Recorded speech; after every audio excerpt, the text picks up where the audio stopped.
기출문제집 풀이 첫 시간이 되겠습니다. 지금까지 기본서로 공부하신 것은 입력 중심의 공부였다면 이제 기출문제를 풀면서 출력 중심으로 공부하게 되겠습니다. 어떻게 빠르고 정확하게 기억을 되살려서 이 문제를 풀어나가느냐 하는 그런 연습을 하는 것입니다. 기출문제를 공부하면서 중요도에 대한 강약을 판단할 수 있고 또 최신 경향을 파악할 수 있습니다. 제 아더스 기출문제집을 한 3번 이상 보시고 문제에 있는 어떤 보기 지문이 나와도 맞는지 틀리는지 골라낼 수 있다 하는 정도가 되면은 모의고사든 실전에서든 80점 이상은 확실하게 보장을 해드립니다. 물론 승진 대비하시는 분들은 90점 이상을 목표로 하셔야 되기 때문에 이 기출문제집 말고도 공제에서 나오는 실무종합 또 모의고사를 충분히 풀어보셔야겠죠. 1번부터 풀어보겠습니다. 대륙법계 경찰 개념에 대한 설명으로 가장 적절하지 않은 것은 대륙법계가 나왔습니다. 대륙법계 나오면 한번 정리를 해보겠습니다. 중전이 경내 법소에서 2차 비보를 받았죠. 시기적으로 중세시대에는 14에서 16세기가 되고 경찰국가 시대에는 17세기, 법치국가는 18세기에서 19세기가 되고 2차 대전은 20세기가 되겠습니다. 중세시대는 국정 전반이죠. 경찰국가 시대에는 내무행정 전반인데 군사 제외는 제외됐습니다. 여기 중세시대에서도 16세기에 교외행정은 제외됐죠. 하나씩 제외되는 것들을 적어 나가겠습니다. 소극행정이기 때문에 적극행정은 제외됐고 비경찰화되면서 보안경찰만 남았죠. 자, 1번 지문 17세기 경찰국가 시대에는 국가정영의 분화현상이 나타나서 국가현상의 분화현상이 나타났죠. 그래서 군사 제외는 제외되고 내무행정 전반을 의미하게 됐습니다. 프랑스의 제와 행벌법전이죠. 여기서는 경찰은 공공질서를 유지하고 개인의 자유와 재산 및 안전을 위한 기관이라고 규정했다 이렇게 되어 있습니다. 자, 여기서 프랑스에서는 프랑스죠. 엔드로 연결됩니다. 그래서 제와 행벌법전이 프랑스 법전이라는 것을 알 수가 있고 그리고 개인의 자유와 재산 이렇게 엔드로 연결되죠. 엔드가 연상할 수 있는 키워드가 되겠습니다. 자유와 재산뿐만 아니라 행정경찰과 사법경찰 이렇게 또 구분했죠. 그래서 여기서도 과가 나옵니다. 자, 범죄 예방 근거 등 보안경찰 이외에 산업건축, 영업, 풍속경찰 나왔습니다.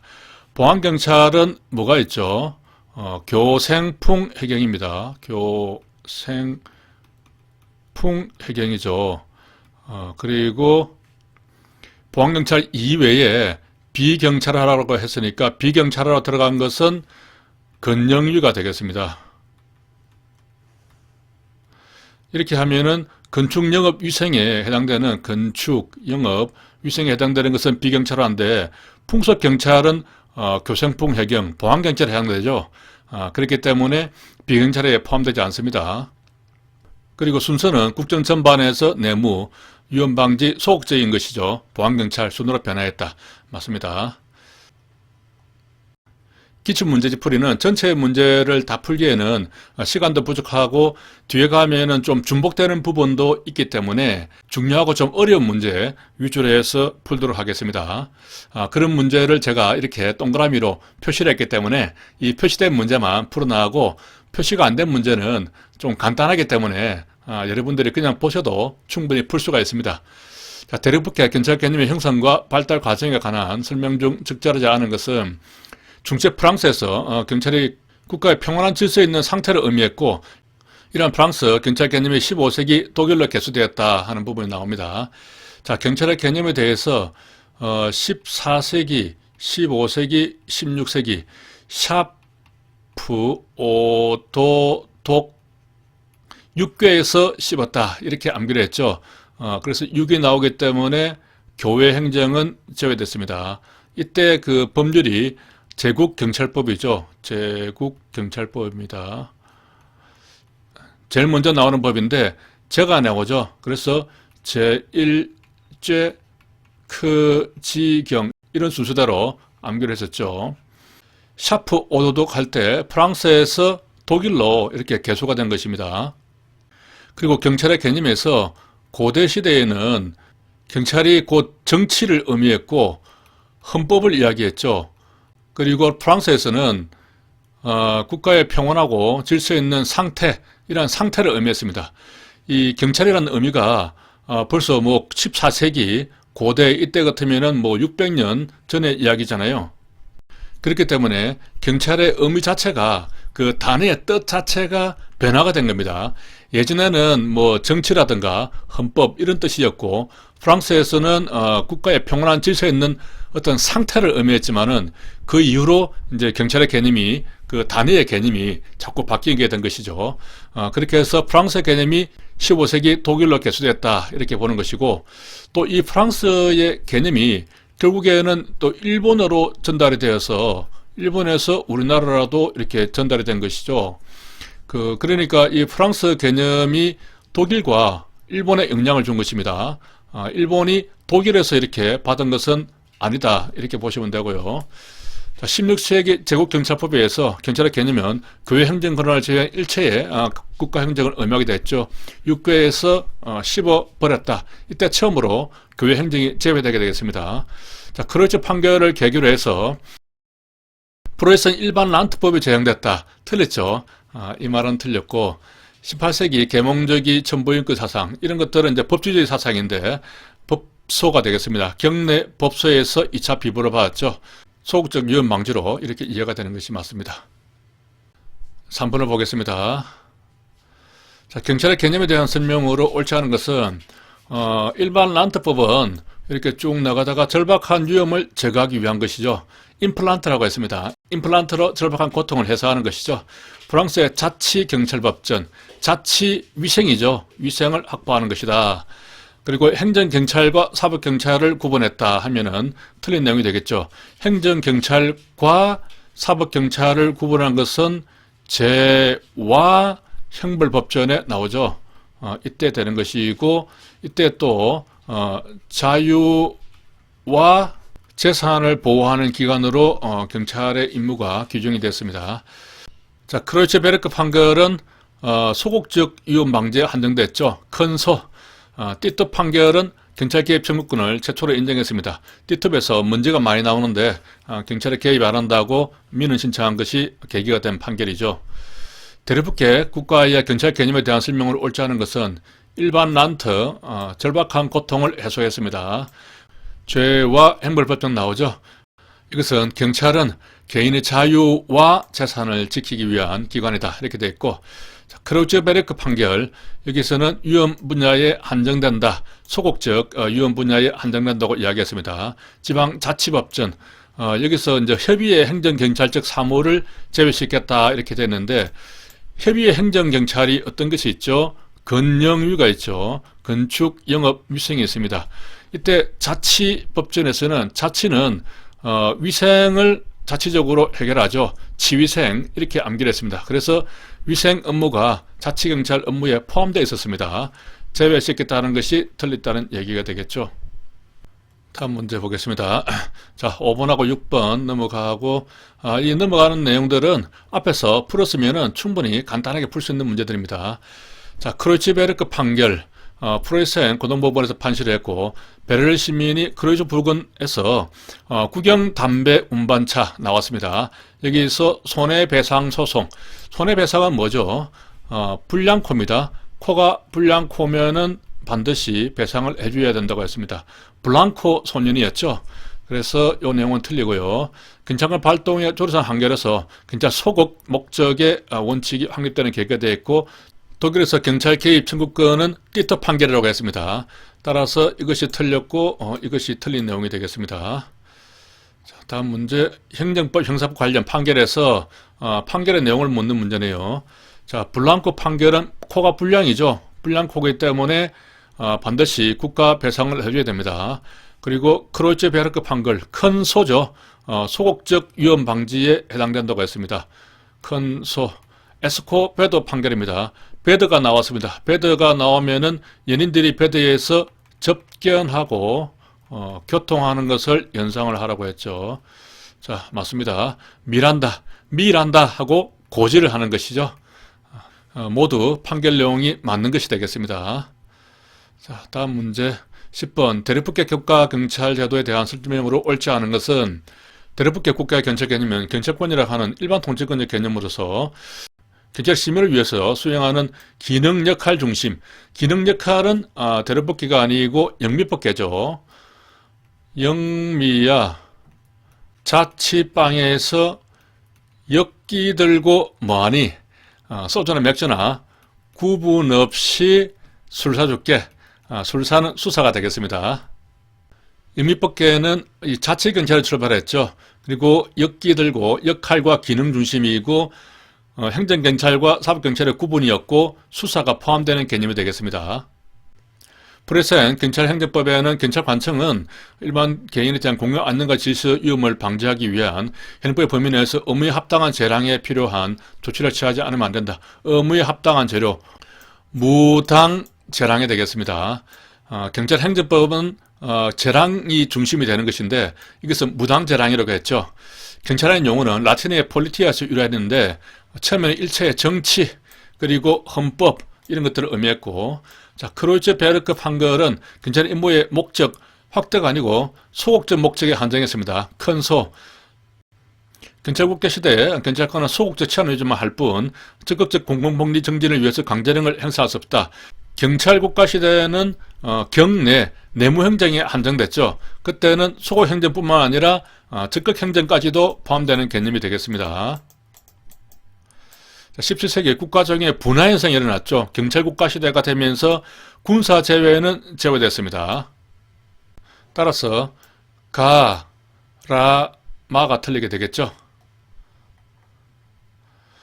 경찰 개념의 형성 및 역사적 변천 과정에 대한 설명으로 적절한 것은 16세기 독일의 제국경찰법은 육교에서 씹어버렸죠. 교행정을 포함하지 않습니다. 17세기 대립법계에서는 국가조정의 분화현상이 일어나서 군사 제외는 제외됐죠. 개념이 소극적 이렇게 하면은 틀립니다. 법소죠.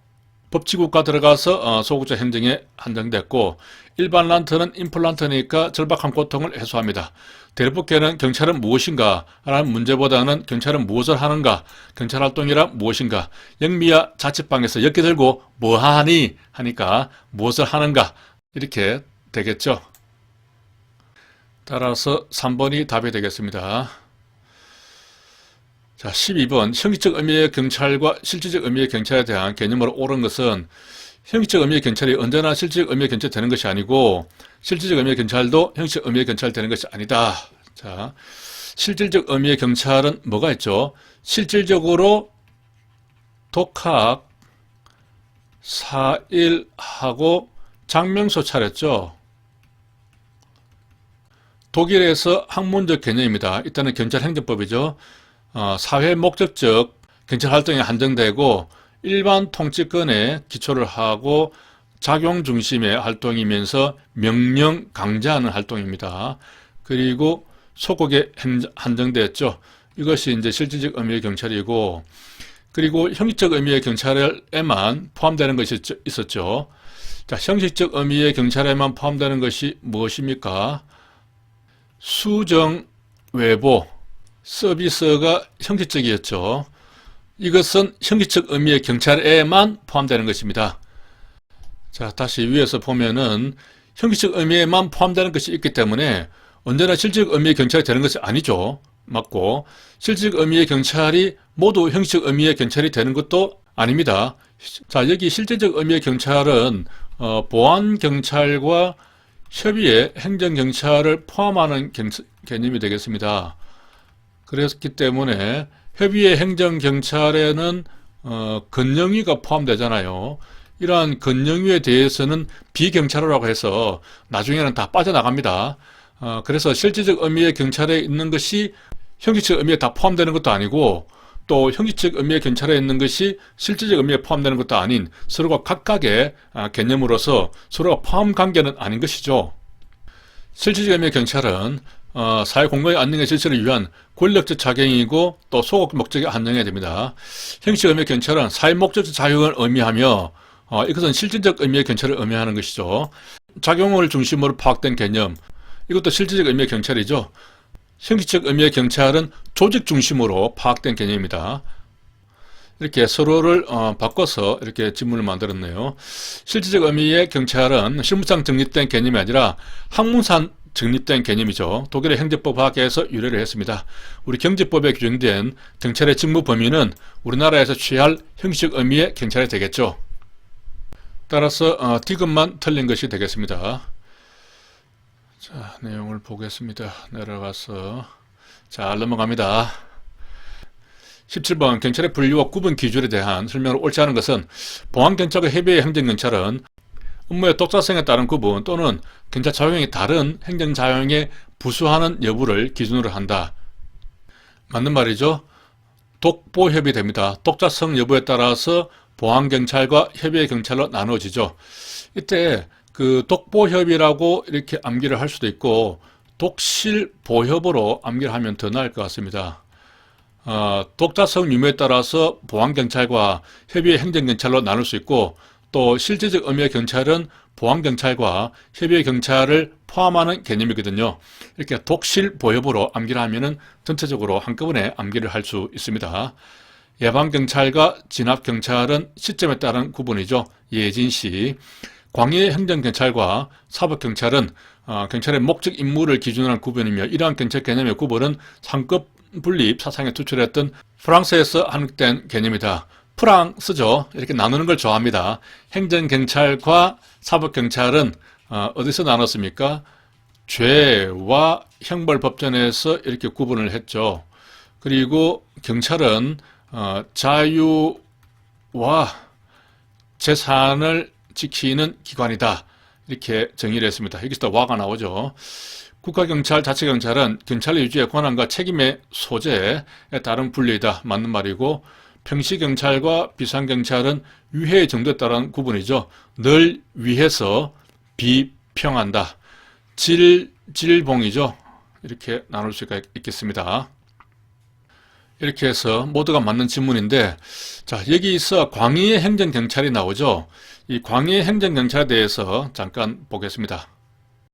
광의의 행정경찰은 어떤 것이 들어가죠? 보안경찰과 협의의 행정경찰이 들어갑니다. 광의니까 협의의 행정경찰이 들어가겠죠. 그러면은 보안경찰과 협의의 경찰을 합한 개념이 이제 광의의 행정경찰이 되는 겁니다.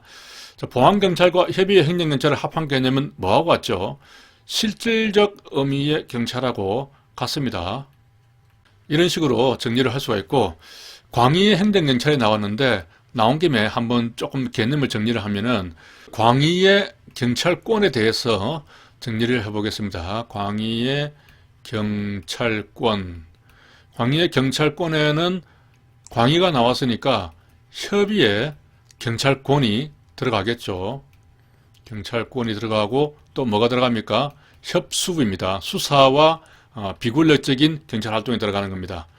자, 협의의 경찰권은 뭐하고 같습니까? 광의의 행정경찰하고 같습니다. 광의의 행정경찰하고 같고 이것이 결국에는 실질적 의미의 경찰이 되는 것이죠.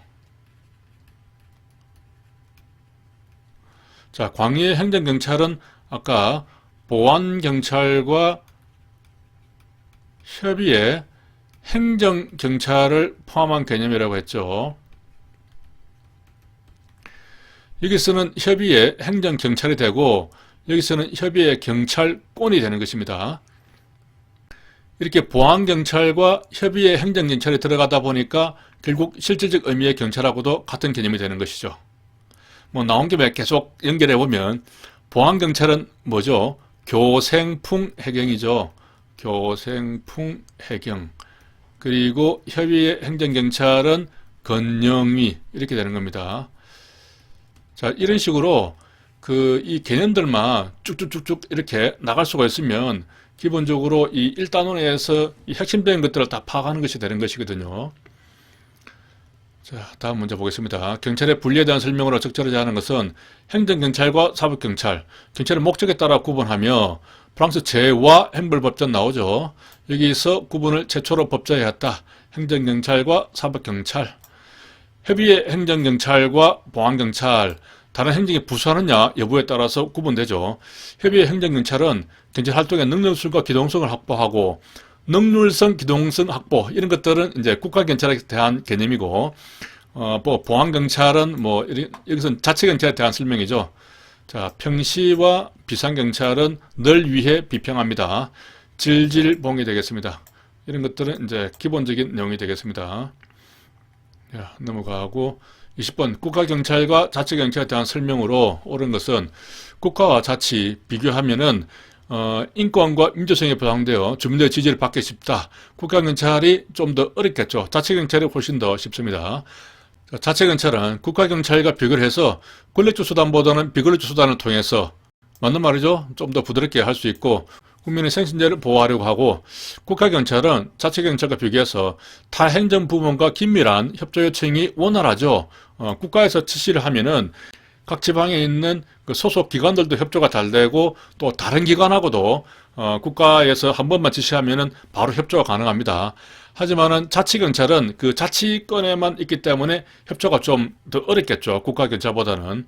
자치경찰은 국가경찰과 비교를 해서 지역실정을 반영한 경찰 조직이기 때문에 운영관리가 용이하다. 맞고요. 국가경찰은 자치경찰과 비교하여 지역 주민에 대한 경찰의 책임의식이 높다. 아무래도 자치경찰이 책임의식이 더 높겠죠. 그러면은 이제 기업과 미염이 틀린 내용이 되겠습니다.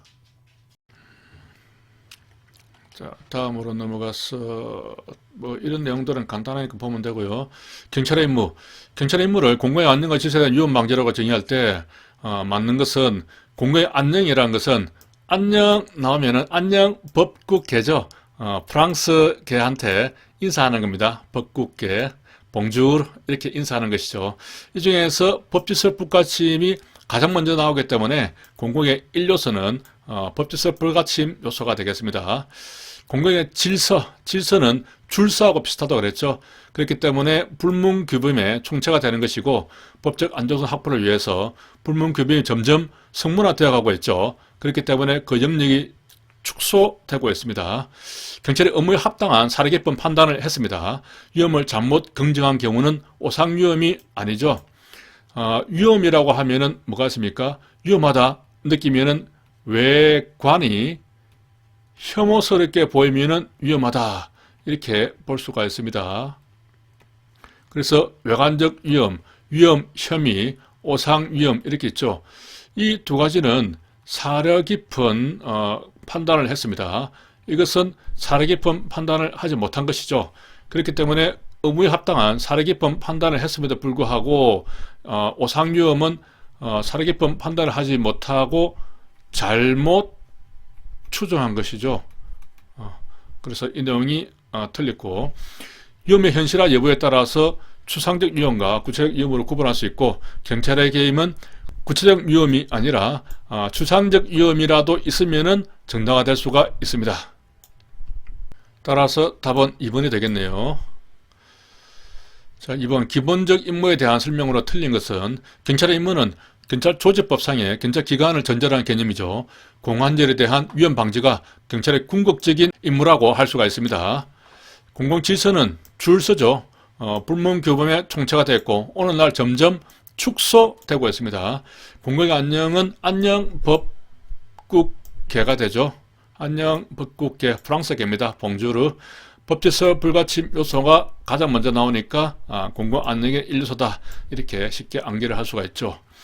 기본적 임무 및 수단에 대한 것으로 틀린 것은 공공의 안녕은 이거 또 나오네요. 법국계 안녕 법국계 프랑스계 봉주르 공공의 1요소가 되겠습니다. 외관적 위험은 사려 깊은 판단을 했죠. 하지만 실제로 위험 가능성은 예측되나 불확실한 경우는 위험 혐의가 되겠죠. 외관적 위험의 경우 적법한 경찰 개입이기 때문에 민은 형사상 책임을 물을 수가 없고 오상 위험은 잘못 추정한 것이 되겠습니다.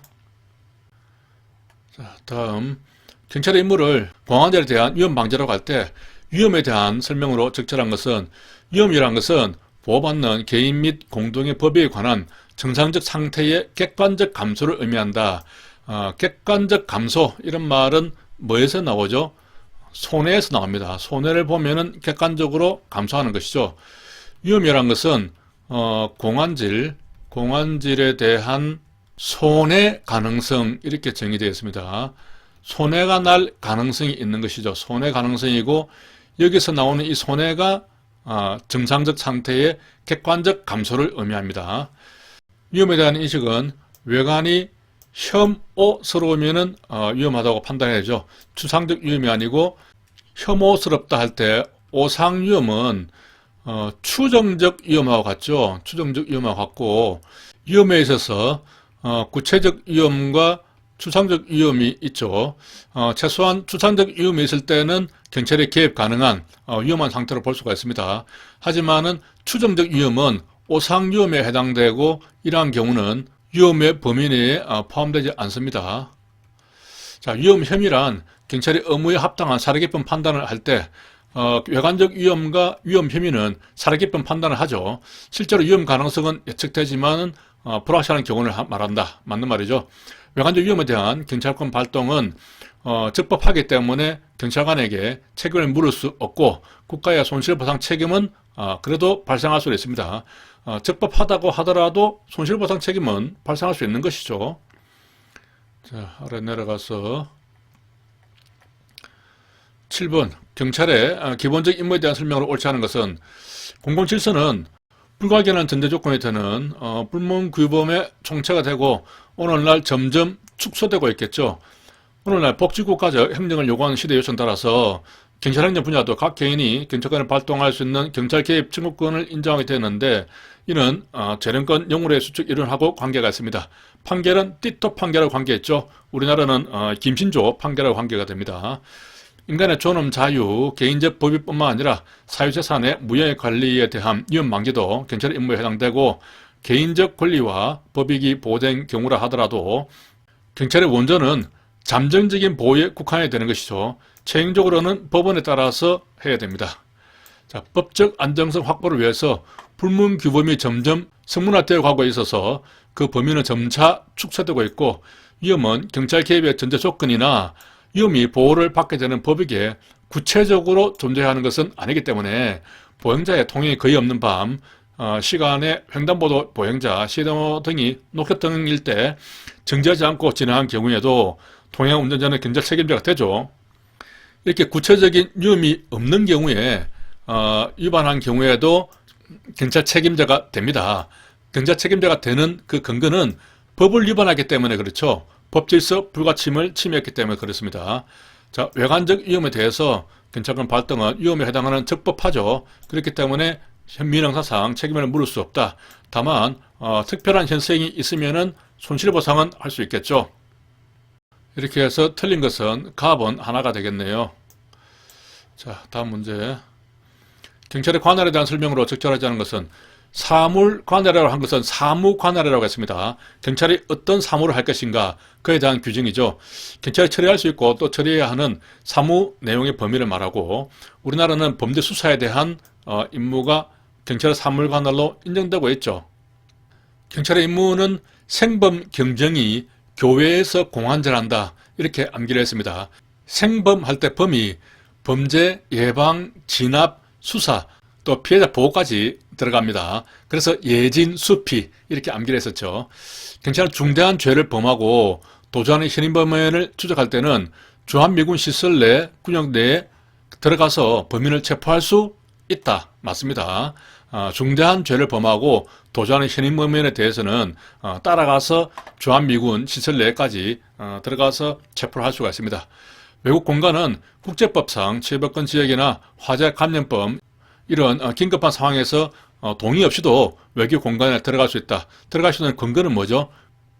국제 관습에 따른 것입니다. 국회 경위와 경찰 공무원은 국회 안에 현행범인이 있을 때는 국회의장 지시를 받은 후 체포해야 한다. 자, 현행범인이 있을 때는 어떻게 하죠? 의장 지시를 먼저 받나요? 현행범인이 있을 때는 먼저 체포를 하고 그 다음에 국회의장 지시를 받습니다. 이때는 이제 국회 안에 있을 때고 국회 안이 아니고 회의장 안에 있을 때는 어떻게 합니까? 먼저 의장의 지시를 받아서 그 다음에 체포를 할 수가 있죠. 자, 이렇게 국회 안에 있을 때와 회의장 안에 있을 때 구분을 해야 됩니다. 따라서 4번이 답이 되고요. 자, 경찰의 관여를 관한 설명으로 옳지 않은 것은 국회의장은 국회 경호를 위해서 국회 운영위원회의 동의를 받죠. 일정한 기간에 대해서 경찰 공무원 파견을 요청할 수 있고 국회 안에 현행법원이 있을 때 체포한 후 의장 지시를 받아야 한다. 다만 회의장 안에서는 의장 지시를 먼저 받고 체포를 하죠. 국회안과 회의장 두 개를 구분해야 되고 재판장은 법정 질서를 유지를 위해서 개정 전후와 상관이 없습니다. 경찰서장에게 요청을 하죠. 그리고 파견된 국가경찰 공무원은 법정 내 질서 유지에 관해서 재판장이 요청을 했기 때문에 재판장의 지휘를 받게 되겠습니다.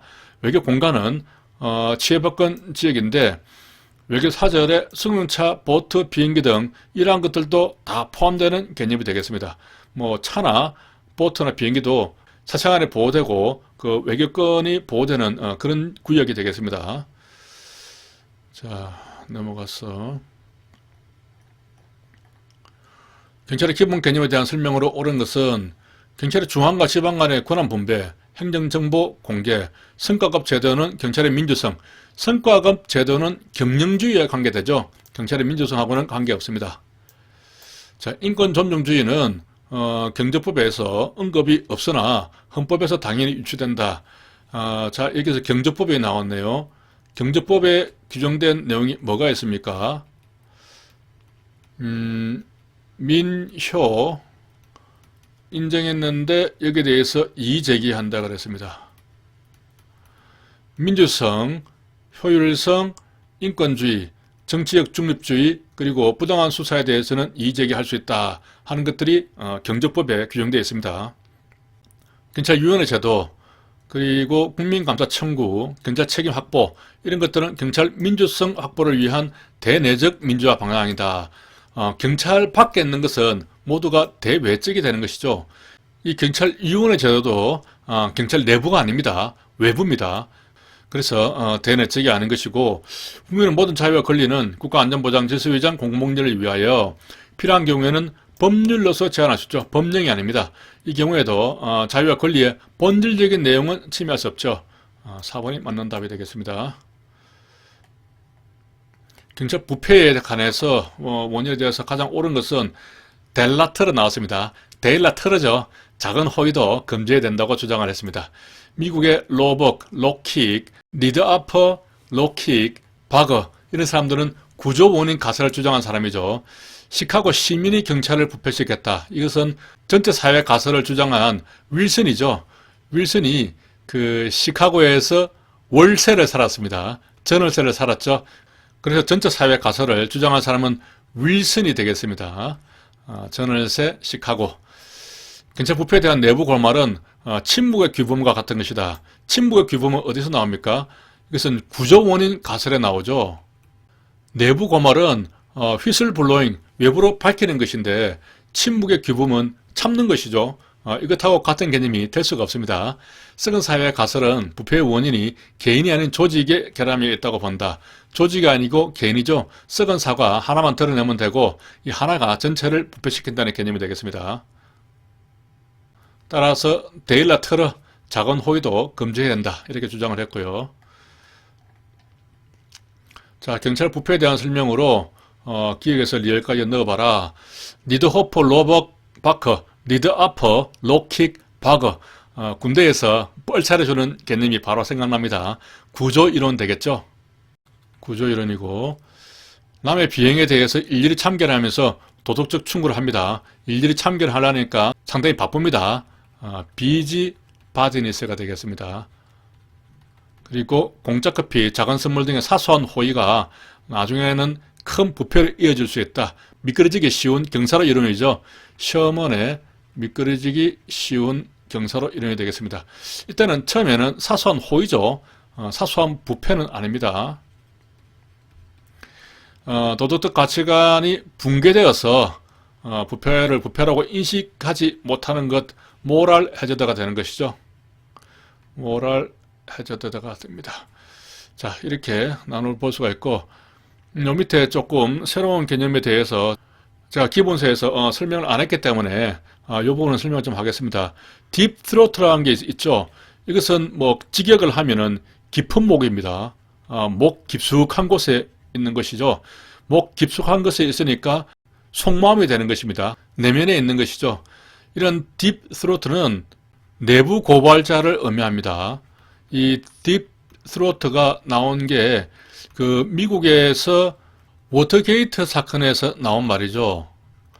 이 워터게이트 사건이 그 닉슨 대통령이 그 야당에 도청을 하다가 적발이 된 건데, 이것을 그 익명의 사람이 내부 고발한 것인데 그것을 언론에서 딥 스로트라고 이렇게 얘기를 한 겁니다. 따라서 내부 고발자와 관계되는 부분이고, 여기 이제 사회 형성제 이론이라고 나옵니다. 사회 형성제 이론은 뭐죠? 이것은 작은 호의 그 찬반론에 나옵니다. 작은 호의 찬반론에 있어서 형이 관자당 이렇게 암기를 했죠. 이때 이제 형성제 이론이 나옵니다. 작은 호의는 시민들하고 친밀감을 유지할 수 있는 그러한 재료가 된다, 이런 이야기를 했죠. 그리고 작은 호의와 뇌물은 구분할 수 있는 이성이 있다, 이렇게 했고, 그리고 작은 호의를 주는 것은 오래된 관습 아니냐, 그리고 작은 호의를 주는 것은 자발적으로 주는 것이고, 경찰의 어떤 행위에 고마움을 표시하는 것은 당연한 우리 마음 아니냐, 작은 호의에 대한 찬성론으로서 형이 관자당 이렇게 암기를 했습니다. 자, 좀 더 내려가서 경찰의 부패 이론과 내부 고발에 대한 설명으로 옳은 것은 구조 원인 리드아퍼 로킥 바거죠. 윌슨은 시카고에서 전월세 살았죠. 전체 사회 가설을 주장한 사람입니다. 썩은 사회 가설은 개인적 결함보다 조직적 체계 원인, 아니죠. 개인적 결함에 중점을 두고 있는 것이고, 미끄러지기 쉬운 경찰의 이론은 필드버그는 이제 패드 버그죠. 패드에 버그가 있어서 잘 미끄러지지 않는다 하는 것입니다. 공짜 커피나 작은 선물 등의 사소한 호의가 결국에는 나중에 엄청난 부패로 이루어진다는 이론이 아니죠. 경찰관이 작은 호의를 받더라도 부패로 이어지는 것은 아니다, 그런 주장을 했죠. 내부 고발의 정당한 요건으로 적절한 도덕적 동기가 있어야 되고, 최후수단 가능성, 성공 가능성, 중대성, 급박성 등이 있다. 이게 맞는 말이죠. 여기서 그 성공 가능성도 주장을 했죠. 성공할 만해야 내부 고발을 해야 한다, 이런 말을 한 사람이 그 클라이닉이죠. 니 히 할 때 히가 나오니까 휘슬 블로잉, 그런 식으로 연상할 수 있었습니다. 자, 넘어가서 다 문제들이 비슷비슷합니다. 경찰관의 일탈 사례와 설명하는 이론에 대해서 가장 적절하게 연결된 것은, 경찰관 A는 동료 경찰관들이 유흥업소 업주로부터 접대를 받은 사실을 알고도 모른 척 했다. 그러면 침묵의 규범이고, 이것은 구조원인 가설에 해당되는 것이죠. 음주운전 징계처분을 받은 적이 있는 B가 다시 음주운전했다. 썩은 사과네요. 주류 판매로 단속된 노래 연습장 업주가 경찰관 C에게 사건 무마를 청탁했다. 이것은 전체 시민이 경찰관을 부패하게 만드는 것이죠. 전체 사회 가설이 되겠습니다. 이렇게 간단하게 체크를 할 수 있고, 자, 넘어가서 보면은 다 뭐 비슷비슷한 내용이기 때문에, 자, 코펠 나왔습니다. 코펠의 사회계획사에서 도출되는 경찰 윤리 기준이죠. 코펠이 나오면은 또 한번 읊어보겠습니다. 공안팀 신객이죠. 그 공안팀 신객이 그 캠핑장에 가서 코펠을 공용으로 사용합니다. 공은 뭐가 있습니까? 공차편해죠. 그리고 안은 안전인데 궁극적 목적은 안전이다. 그래서 안물 안궁. 팀은 팀워크이고, 신은 신비반사죠. 신비반사. 객관적인 것은 자신의 어떤 경험을 이야기하는 것입니다. 자, 공차편에는 이제 공정한 접근인데 차별을 해서는 안 되죠. 차별이라는 것은 친척이 산다고 해서 그 지역의 순찰을 더 강화한다면은 그것은 차별이다, 이렇게. 그 다음에 편들기가 있죠. 편들기. 직원의 위법에 대해서 눈 감아주면은 편들기입니다. 혜태가 있죠. 가난한 동네라고 해서 순찰을 결략하면은 그것의 혜택이다 이렇게 되어 있고, 궁극적인 목적이 안전이다, 팀워크, 신비반사는 신고를 하면은 비례의 원칙에 따라야 되고 반드시 집행을 하고 사적 이익을 추구하지 않습니다. 이것이 이제 신비반사죠.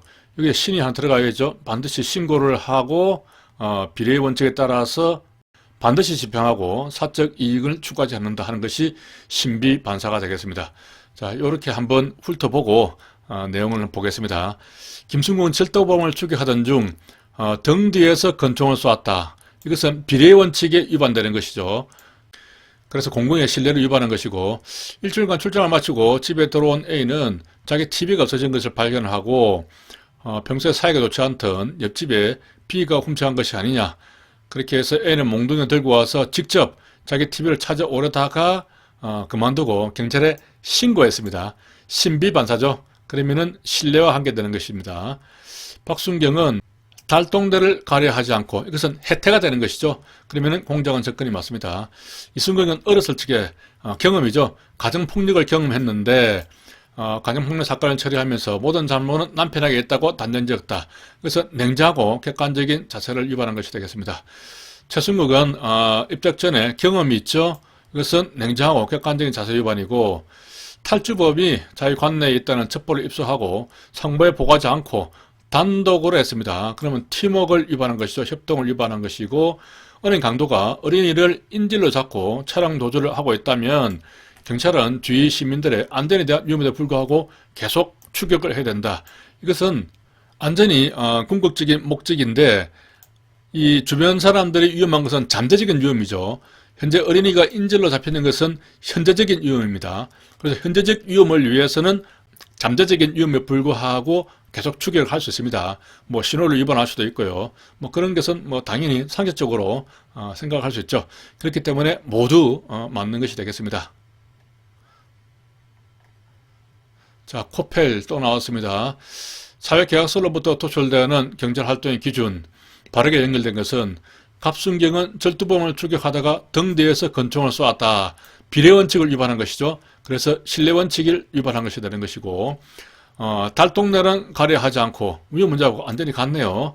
자, 이것은 혜태가 됩니다. 혜태는 공차 편에서 나오니까 공정한 접근 위반이죠. 예전에 도둑을 맞은 경험이 있다. 그래서 가혹행위를 했다. 냉정하고 객관적인 위반한 것이 되는 것이고, 순경은 강도범을 추격하다가 칼든 강도가 조우를 했다. 계속 추격하던 척 하다가 내버려뒀다. 이것은 신비반사할 때 반드시 집행해야 되는데 반드시 집행하지 않은 것이죠. 자, 위에 보면은 달동네는 가려하지 않는 것은 순찰을 해탈한 것입니다.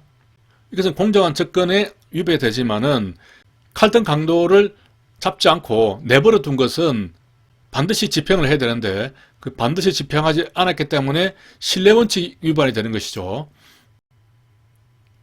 무경장은 경험을 했죠. 그래서 단정을 지었다. 그러면은 경험이니까 냉정하고 객관적인 자세를 위반한 것이 되겠습니다. 자, 이렇게 해서 디귿 하나만 맞게 되겠네요. 경찰이 전문 직업화되어서 저학력자, 경제적, 사회적 약자가 경찰 직업에 진입을 차단당했습니다. 이런 경우는 이제 가난해서 차별받는 차별이 되는 것이죠. 따라서 가난 차별 이렇게 암기를 했죠. 자, 다음에 경찰문에 냉소주의 나왔습니다. 들어갈 용어로 가장 적절한 것은 인간관 중에서 인간이 책임감 있고 정직하다고 보는 것은 Y 이론이죠. 이러한 것은 민주적으로 관리를 해야 되는 것이고, 그리고 X 이론은 게으르고 부정직한 것으로 봐서 권위적으로 관리해야 한다는 이론이겠죠. 그래서 냉소주의를 극복하기 위해서는 Y 이론으로 관리를 해야 됩니다. 냉소주의는 약간 삐딱한 사람인데 X 이론으로 관리를 해버리면 더 삐딱하게 나갈 가능성이 많죠. 그래서 Y 이론으로 민주적으로 설득하면서 참여를 유도하면서 그렇게 관리를 해야 되겠습니다. 경찰의 윤리에 대해서 적절한 것은 1945년에 국립경찰 탄생할 때 대륙법 경량을 받은 봉사와 질서. 1945년이면 미군정기죠. 이때는 미국이 들어와 있었습니다. 영미법계가 되겠죠. 봉사와 질서, 뭐 서비스 이런 거에 들어가면은 영미법계 개념이 되겠습니다. 경찰 현장에는 우리는 화학과 단계 속에서 규율을 지키며 항상 검소 나왔습니다. 검소 나오면은 검고 소는 작죠.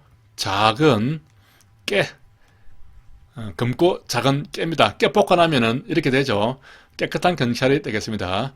경찰관 행동 강령에 따르면 직무 범위를 벗어나서 사적 이익을 위해서 이러한 명칭이나 직위를 공표 개시하는 방법으로 해서는 안 된다. 뭐 당연하죠.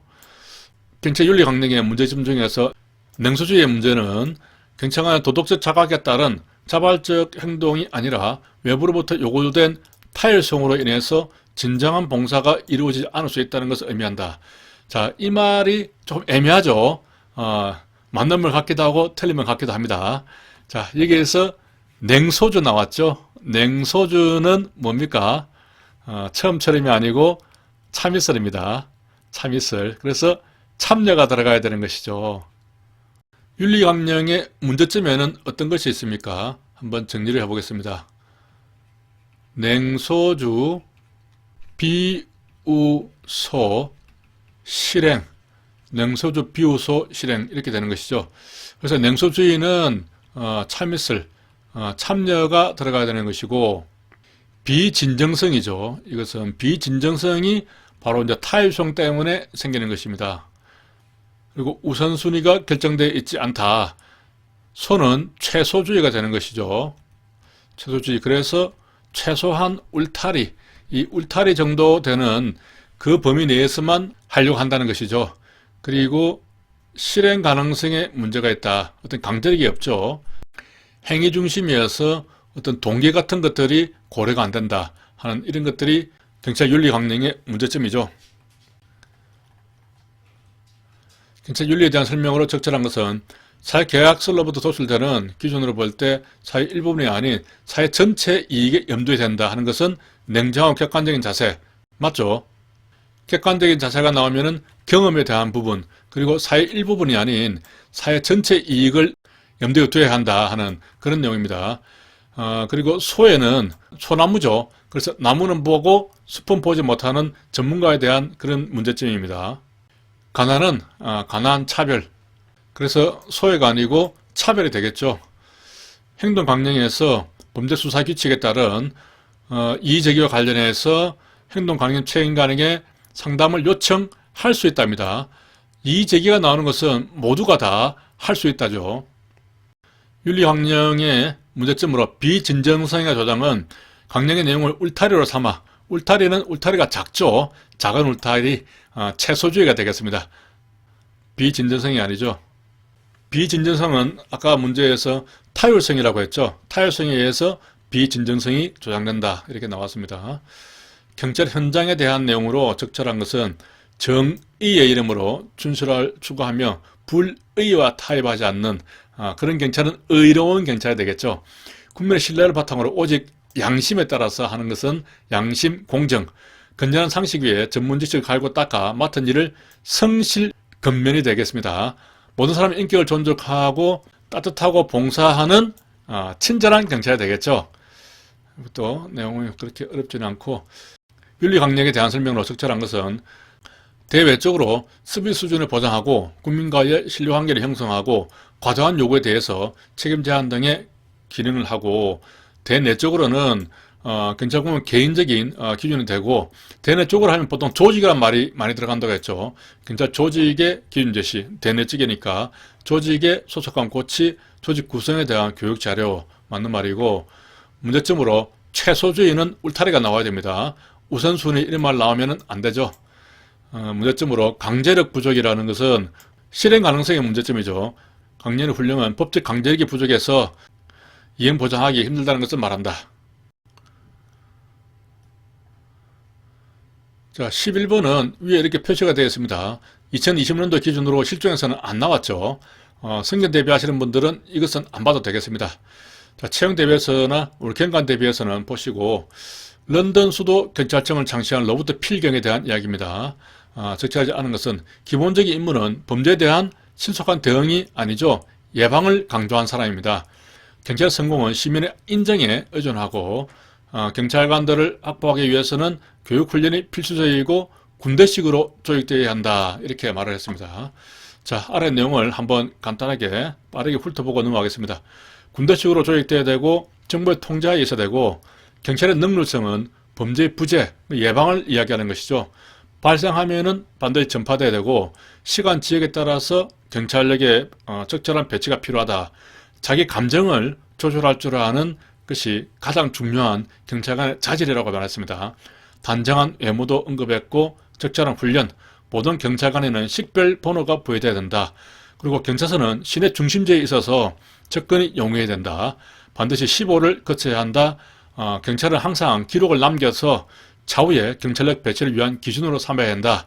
이런 얘기를 했고요. 또 9가지 경찰 활동 원칙이 있습니다.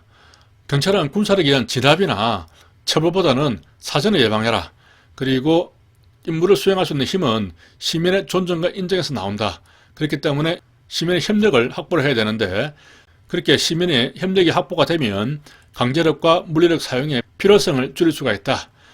이러한 시민의 협력은 결코 여론에 영합해서 얻어지는 것이 아니고 공정하고 또 정치적으로 중립하고 모든 시민을 동등하게 대우하고 예의와 친근한 유머 이런 것들을 유지를 하면서 자신을 희생해야 된다. 경찰 물리력은 필요 최소한으로 하고 경찰이 시민이고 시민이 경찰이다. 이런 역사적 전통을 인식하면서 협력관계를 유지해야 된다.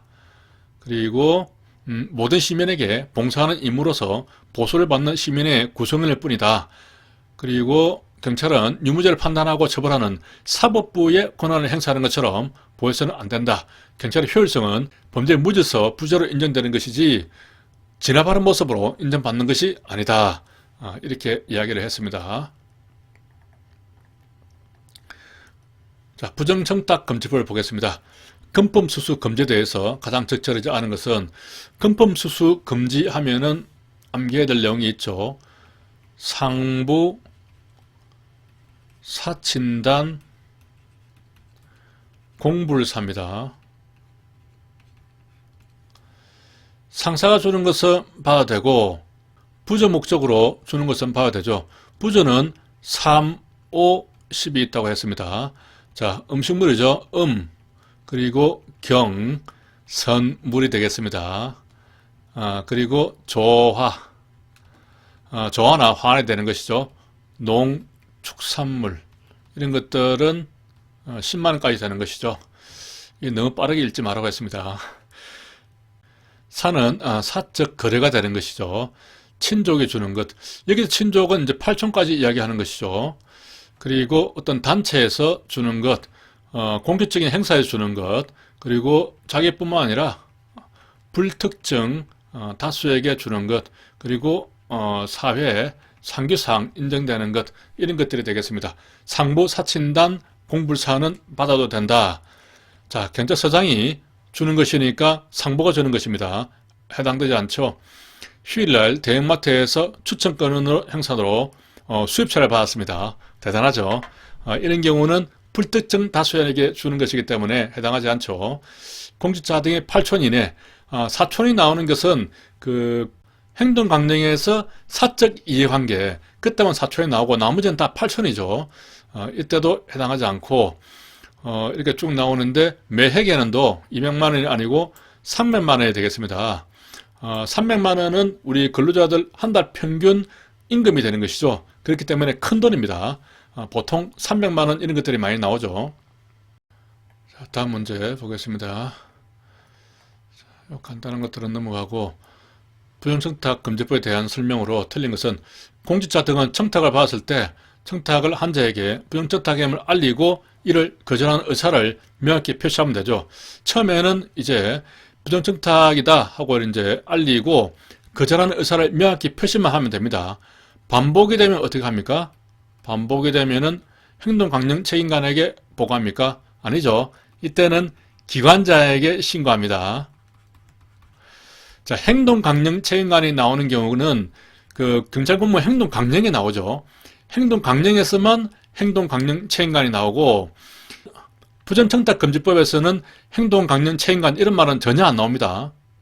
두 가지가 헷갈리면 안 되고, 행동강령에서 그 부당한 지시가 나오죠. 이때도 처음에는 이제 거절을 하고 행동강령 책임관과 상담할 수 있다 이렇게 나오죠. 하지만 이제 반복이 되면은 그 행동강령 책임관하고 반드시 상담해야 한다 이렇게 나옵니다. 이렇게 행동강령과 부정청탁법 두 가지를 헷갈리지 않도록 유의를 하시고, 여기서 말하는 이제 공공기관은 어디냐? 학교도 포함되는데 사립학교도 당연히 포함되죠. 그리고 돈은 1회에 100만원, 매회계는도 300만원 되겠습니다. 누구든지 직접 삼자를 통해서 이렇게 해서는 안 되고, 하지만 사회상규에 유보되지 아니한 것은 이 법을 적용하지 아니하죠. 상부사친단 공불사가 되겠습니다. 자, 부정청탁금지법에 대한 설명으로 적절한 것은 공공기관이 나왔습니다. 여기에는 쭉 나가다가 국무총리 소속기관도 포함하고 선관위 또 포함이 되겠죠. 당연히 공공기관에는 사립학교법에 따른 학교법인도 포함이 됩니다. 공직자 등에는 언론사도 포함이 되죠. 이것은 맞는 것이고, 그 다음에 변호사는 포함되지 않습니다. 부정청탁금지법에 대해서 틀린 것은 부정청탁 받은 공직자가 직무를 수행했습니다. 부정청탁 수행을 한 것이죠. 그러면은 2년 이하 징역 맞나요? 처벌 규정에 대해서 한번 정리를 해보겠습니다. 형벌을 부과할 수 없는 부분이 신부금이죠. 신부지참금이라고 했습니다. 신고를 방해를 한다든지 부정청탁을 받고 그걸 수행을 해버리는 겁니다. 혹은 이제 금품수수가 되는 것이죠. 이런 경우에는 1, 2, 3이죠. 자, 1년 이하, 2년 이하, 3년 이하 징역에 처할 수 있습니다. 징역이 1년이면은 벌금은 1,000만 원이 되는 것이 보통이죠. 1,000만 원 이하 벌금 이렇게 됩니다. 그리고 이제 과태료가 있죠. 과태료는 미미 통일공으로 암기를 했습니다. 초과 사례금을 미신고하거나 미반환한 경우에는 500만 원 이하의 과태료를 부과할 수 있죠. 그리고 제3자를 통하여죠. 제3자를 통하여 부정청탁하는 것이고, 일반인이 제3자를 여기서는 위하여죠. 위하여. 그리고 공직자가 3자를 위하여 이렇게 했을 때 처벌이 되는데, 제3자를 통해서 했을 때는 1, 2, 3이 됩니다. 이때는 이제 1,000만 원이죠. 1,000만 원 이하의 과태료, 2,000만 원 이하의 과태료, 3,000만 원 이하의 과태료 이렇게 됩니다. 그리고 직접 자기 민원을 청탁하는 경우에는 처벌이 없죠. 이렇게 형벌에서는 신부금 1, 2, 3, 과태료에서는 미미 통일공, 미미가 그 조그마한 애완용 강아지죠. 그런 강아지들은 통일공을 좋아합니다. 여기서는 500만 원이고 미미 할 때 미음이 5가 되니까 500만 원 되고 1, 2, 3 이렇게 되겠습니다. 여기 촬영 중에 자꾸 이런 광고가 뜹니다. 미치겠어요. 어떻게 좀 제거할 수 있는 방법 없나요, 저거? 계속해서 처벌 조항을 하나만 더 보겠습니다. 1회 100만 원, 또 연간 300만 원 이상을 받았을 때 어떻게 처벌되느냐? 그 이하일 때와 초과될 때 이렇게 구분할 수가 있죠. 이렇게 나누어서 직무하고 관계가 되면은 그 이하의 경우에는 2 내지 5배의 과태료가 물리죠. 그리고 직무하고 관계가 없으면은 아무런 처벌 조항이 없습니다. 하지만 초과됐을 때는 직무와 관계되지 않던 아까 위에서 나온 3년 이하 징역이 되는 것이죠. 3,000만 이하 벌금이 되는 것이고, 이때는 신부금 할 때 금품 수수에 해당되니까 초과되면 3년 이하가 됩니다. 여기서 만약에 돈을 받았을 때 대가성이 있다 이렇게 되어버리면은 먼저 형법에 의해서 뇌물죄로 처벌될 수 있고, 또 특가법에 의해서 3천만 원 이상의 그 돈을 받았다 그러면 특가법에서 가중처벌될 수도 있습니다. 이렇게 처벌 규정이 부정청탁금지법에서 관련되는 내용들이죠. 자, 이런 내용들이 쭉 정리가 되어 있으니까 다시 한번 확인하시고, 자, 부정청탁금지법상 외부 강의, 사례금 수수에 대한 설명을 옳지 않은 것은 공직자 등은 이렇게 해서 사실상 영향력을 발휘해서 이런 데 가서 강연을 하거나 외부 강의를 해버리면은 대가로서 대통령으로 정하는 금액을 초과한 사례금을 받아서는 안 되겠죠. 또 국가나 지방자치단체 요청에 의하면은 신고를 할 필요가 없습니다. 신고할 필요가 없는 경우가 국가, 지자체, 이것 플러스 또 뭐가 있죠? 무상호를 한 경우에는 신고를 할 필요가 없습니다. 공직자 등은 외부 강의 마친 날부터 10일 이내에 신고를 해야 되는 것이죠. 여기서는 10일이 나옵니다. 10강을 했으면은 신고를 해야죠. 10강이 나오니까 10일이 되는 것입니다. 그리고 마친 날부터죠. 사후만 하고 사전에는 신고를 할 필요가 없습니다. 공직자 등이 신고한 외부 강의 등이 공정한 직무를 제외할 수 있다고 판단하는 경우에는 뭐 제한할 수 있겠죠. 자, 넘어가서, 자, 부정청탁금지법에 대한 설명을 틀린 것은 누구든지 이 법 위반 사항이 발생하거나 알게 된 경우에는 신고할 수 있다, 이렇게 되어 있죠. 공직자 등은 반드시 이런 경우를 알았을 때는 신고해야 된다, 이렇게 규정되어 있습니다.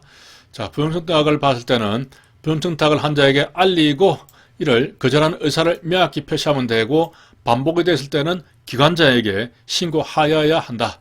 부정청탁을 받은 공직자 등이 직무를 수행한 경우에는 부정청탁 수행이죠. 이때는 신부금이 되니까 부정청탁 수행은 2년이 되겠습니다. 공직자 등은 외부 강의 등을 할 때는 미리 서면으로 신고할 필요 없습니다. 사후에 10일 내에 신고하면 되겠습니다. 행동강령입니다. 사적 이해관계 신고 나왔죠. 사적 이해관계에 해당하는 것은 모두 몇 개인가? 자, 이 경관 시험에 나오는데요. 정말 어렵게 나왔습니다. 이건 뭐 틀리라고 낸 문제입니다. 먼저 사적 이해관계 나오면은 먼저 생각해야 되는 것이 사니까 사가 되고, 이해관계, 사하고 이하고 모두 관계될 것이다, 이런 생각을 해야 됩니다. 자, 공무원의 사촌이네, 맞죠? 그 다음에 자신 또는 그 가족입니다. 가족에 나왔을 때는 과거는 안 된다고 했죠. 현재인 경우만 해당된다고 했습니다. 그래서 이가 나왔고, 재직하였던 이렇게 하면 안 되죠. 현재만 됩니다. 자신 또는 가족이 지금 대리를 하거나 또 고문, 자문 등을 제공하는 경우, 현재 그렇게 되어 있는 경우죠. 또 자신 또는 가족이 임직원, 사회이사로 법인단체가 직무 관련자인 경우, 현재만 나왔죠. 300만 원 이상의 검증료로 있는 경우, 학연지원 종교 등 이렇게 해서 지속적인 친분관계 때문에 공정한 직무 수행이 어려운 경우, 그리고 퇴직 공무원으로서 퇴직 전 3년간, 3년간이 아니죠. 5년간입니다. 오랫동안 근무했어야 됩니다. 보통 이 3년간이 나오는 게 퇴직 후 3년간 5년 전에 근무했던 부서에서 뭐 이런 이야기들이 나오죠. 그런 경우에는 이제 징계위원회에 위원회도 들어갈 수도 없고, 취업심사 대상자가 될 수도 있고, 뭐 그런 규정들이 있었습니다. 그래서 나와 사가 틀린 지문이 되겠죠. 행동강령에 대해서 틀린 것은 경찰청 소속 공무원뿐만 아니라 파견된 사람에게도 당연히 적용되겠죠. 상급자가 부당한 이익을 위해서 부당한 지시를 하는 경우에는 그 상급자에게 소명을 하고 따르지 않거나 행동강령 책임관과 상담할 수 있다죠. 처음에는 할 수 있습니다. 이렇게 했는데도 반복이 되면 반드시 상담하여야 되는 것이죠. 이러한 상담 요청을 받은 행동강령 책임관은 부당한 지시를 한 상급자가 스스로 취소 및 변경을 했을 때는 보고하지 않을 수 있다, 이렇게 되어 있습니다. 자, 이 내용은 뭐 여러 번 했고요. 자, 이 내용을 다시 한번 확인을 해 보시기 바랍니다. 행동강령에 대해 틀린 것은 직무를 수행함에 있어서 이런 이유 때문에 특혜를 줘서는 안 되겠죠. 상급자가 이렇게 부당한 이익을 위해서 부당한 지시를 했으면은 소명하고 따르지 않거나 행동강령 책임관에게 상담할 수 있다. 정치인 정당은 반드시 해야 되는 것이죠. 상담한 후 처리해야 한다. 그리고 이의제기 나왔습니다. 이의제기는 항상 할 수 있다가 돼야 됩니다.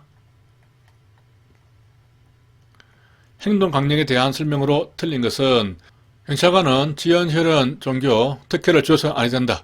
자, 이 지문이 방금 읽었던 지문인데요. 바로 여기 나왔던 거죠. 18년도 채용에 나왔는데 17년도 승진시험에 나왔던 지문을 그대로 가져와서 문제를 냈네요. 자, 경찰관은 정치인 정당 하면은 반드시 해야 되는 것이죠. 그리고 자신의 이러한 것에 부당한 영향을 미치는 것 해서는 아니 되겠죠. 단체, 친목단체에 대해서는 경조사를 알릴 수 없다가 아니고 이런 데도 알려야 합니다. 자, 알릴 수 있는 경우는 친족에는 당연히 경조사를 알릴 수가 있고 가장 넓은 범위의 친족이라고 했습니다. 현재는 과거부서 직원, 신문방송, 내부통신망 이렇게 공개적으로 하거나 또 내부통신망을 통해서 알리는 경우는 가능하다는 것이고 종교단체나 친목단체에는 알릴 수가 있습니다. 행동 강령에 대해서 적절한 것은 공무원은 직무 관련자, 직무 관련 공무원, 유관단체원으로서 친족인 자에게 금전을 빌려줘서는 아니 되며 부동산을 무상으로 대여해서는 안 된다. 여기서 이제 직무 관련자가 됐는데 이후에 거래를 하는 것이죠. 직무 관련자 거래 행위가 되겠습니다. 이런 경우에 거래를 해서는 안 되는 사람은 친족은 아니겠죠. 친족한테는 돈을 빌려도 됩니다. 무상으로 대여받아서는 안 되겠죠. 이건 맞는 말이고 국가나 지방자치단체 요청으로 받았다. 이런 경우에는 미리 신고를 할 필요가 없습니다. 무상과 국가나 지방자치단체 요청은 신고를 할 필요가 없죠. 서울경찰청 소속 경찰관이 자기 직무와 관련돼서 강사로 요청받아서 했는데 사례금을 70만 원 받았다. 안 되죠. 최고 한도가 40만 원인데 여기에 플러스 되는 것이 150%이기 때문에 20만 원이 플러스 됩니다. 그러면은 총 최대 받을 수 있는 금액이 60만 원이 되는 것이죠. 자, 공무원이 정치인 정당으로부터 부당한 압박을 받았다면 반드시 상담을 해야 됩니다. 다음 문제. 행동 강령에 대해서 적절하지 않은 것은 상급자가 부당한 이익으로 지시를 했으면 소명하고 따르지 않거나 할 수 있다가 되는 것이고 공무원은 수행하는 직무가 지속적 만남, 연락 등으로 친분 관계가 형성되어서 공정 직무 수행이 어렵다. 이러한 경우에는 직무 회피 등에 관해서 직권 상급자 또는 행동 강령 책임관과 상담한 후 처리해야 한다. 다만 행동 강령 책임관이 공정한 직무 수행에 영향을 받지 않아야 한다고 판단해서 정하는 단순 민원 업무에 대해서는 할 필요가 없는데 이 단순 민원 업무를 행동 강령 책임관이 정하는 것은 아니죠. 그냥 우리 그 규정에 보면은 단순 민원 업무에 대해서는 해당하지 않는다. 이렇게 규정이 되어 있죠. 자, 아래 보면은 이에 준하는 단순 민원 업무를 수행하는 경우에는 그러하지 아니하다. 이렇게 되어 있습니다. 그것으로 끝나는 것이지 행동 강령 책임관이 정하는 것은 아니죠. 자, 이런 것에 정말 속아 넘어가기 쉽습니다. 자, 밑에는 위에서 봤던 내용들이고요. 어느새 1강 분량을 다 풀었네요. 정말 빠른 속도로 풀었습니다. 저는 뭐 이 몇 번 풀어봤고 또 내용들 잘 아니까 이렇게 빠른 속도로 풀 수 있었지만은 아마 처음 이 문제를 풀거나 또 시험장에서 푼다면은 이렇게 빠른 속도로 풀기는 어려울 것입니다. 하지만 그 경관보 준비하시는 분들은 문제의 지문이 상당히 길기 때문에 시간 내에 풀려면은 제가 푸는 정도의 속도는 아니라 하더라도 바로바로 암기한 내용이나 연관되는 내용들이 출력이 될 수 있도록 그런 연습을 많이 해야 됩니다. 문제를 읽으면서 그 키워드를 바로바로 찾아내고 이런 키워드가 나오면은 어떤 식으로 틀린 보기가 나오더라 또 맞는 보기가 나오더라 그런 것들을 팍팍 찝어낼 수 있을 정도로 그렇게 훈련이 돼야 신속하게 문제를 풀어내고 실수를 막을 수가 있습니다. 오늘은 여기까지 하겠습니다. 수고하셨습니다.